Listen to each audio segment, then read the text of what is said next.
But in the meantime, the organized labor, made up of the Nigerian Labour Congress and the Trade Union Congress, have again rejected a new offer of 57,000 naira minimum wage by the government. This comes as the labor shifted grounds, this time from the 615,000, I should say, to 497,000 in their ongoing negotiation in Abuja. Channels Television gathered that the federal government and organized private sector proposed 57,000 naira monthly minimum wages against Labour's proposal.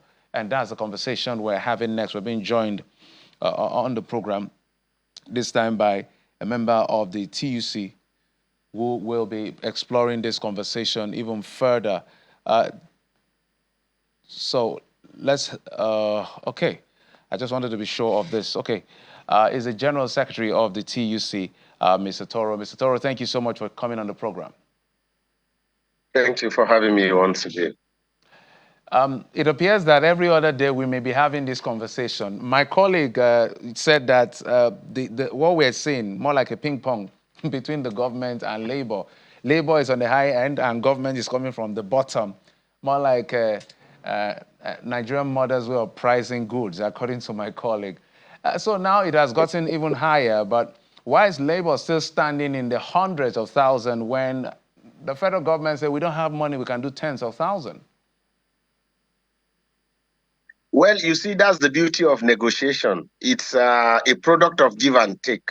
And that is why when you go to negotiations, you don't go with fixation. You go with human face. If you look at what we have proposed, I mean, it will suggest that considering the high cost of living vis-a-vis inflation and the pains that Nigeria are plunged in as a result of subsidy removal, you will agree with me that Nigerian workers that toil to create this wealth that few politicians appropriate deserve some succor, some minimum wage to sustain them. And don't forget, the logic of minimum wage is a worker, his wife, and 4 children. So if that is anything to go by, you will agree with me that Nigerian workers deserve decent wages. So what is the rationale behind government's proposal? Because I had an interview with the NLC president, Mr. George Ajero, and he broke it down to how Labour got to 615. And we keep asking that question. You are the ones in the room. So when the government is saying we can pay 57,000 naira, from the list I have from Labour, I don't know which of the items, whether it's accommodation, school fee, feeding, all the items raised, I don't think anyone is as low as even the 57. Maybe just 1 or 2 is 50,000 or so. So what is government factoring in to propose 57,000? Exactly the same question we've asked them during the meeting. We came to the meeting with a research position and a breakdown of what, in our opinion, we think will sustain a worker in a space of 30 days. But however, even when they proposed the 48,000, we asked them a fundamental question. What does this 48,000 translate to?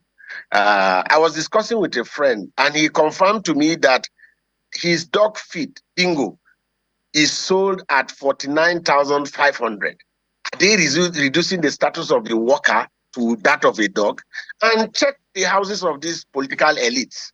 I am sure they feed their pets with more than 48,000 naira in a month. So let's not be under any illusion. We will continue to push until the right thing is done. Perhaps maybe we should even ask that both governors, senators, members of House of Representatives, local government chairmen and councillors should be their emoluments should be put on IPPIS. Let Nigerians judge who takes what. Few of the politicians appropriate our commonwealth and they think we don't deserve decent wage. That is not acceptable. On a final note, government is making the argument without making a case for them. They are arguing that, look, we don't have money. If you look at the macroeconomic numbers, they're all in red. Inflation headline is on 33%, food is on 40%, interest rate is on 26%. Our reserve is barely 32,000. ECA, that's excess crude account, is grossly depleted.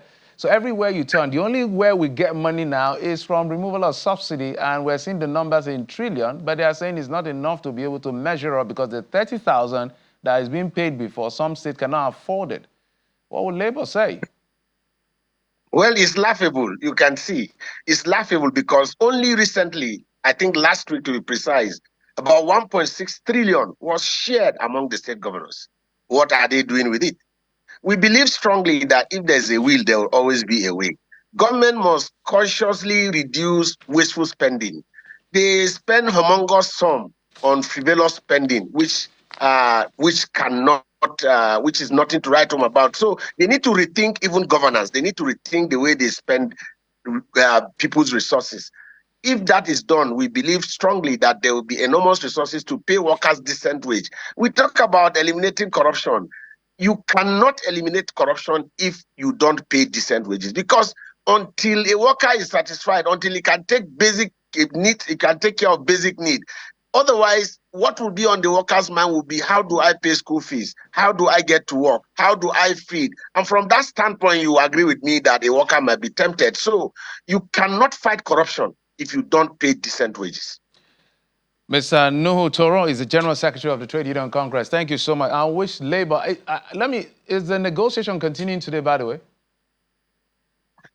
Yes, negotiations is continuing, and we are not having a fixation. But what we'll urge the government to do is to come with a human face. You know, it's one thing to come to a negotiation without a breakdown, and another thing to come with a human face. If they come with a human face, sincerity of purpose, I'm very optimistic we will meet somewhere. But to be under an illusion that either 48 or 57,000 naira will be sufficient to take care of a worker, his wife, and 4 children, I mean, it's laughable. Well, we have consistently reached out to the government side to come and give us an explainer. They haven't shown up. They say they are still negotiating. We've been speaking to Labour. Let's hope that the government will someday come and defend themselves. But we must thank you, Mr. Nuhu Toro, General Secretary of the TUC, and we wish everybody this collective bargain the very best. Thank you for having me. Thank you very much.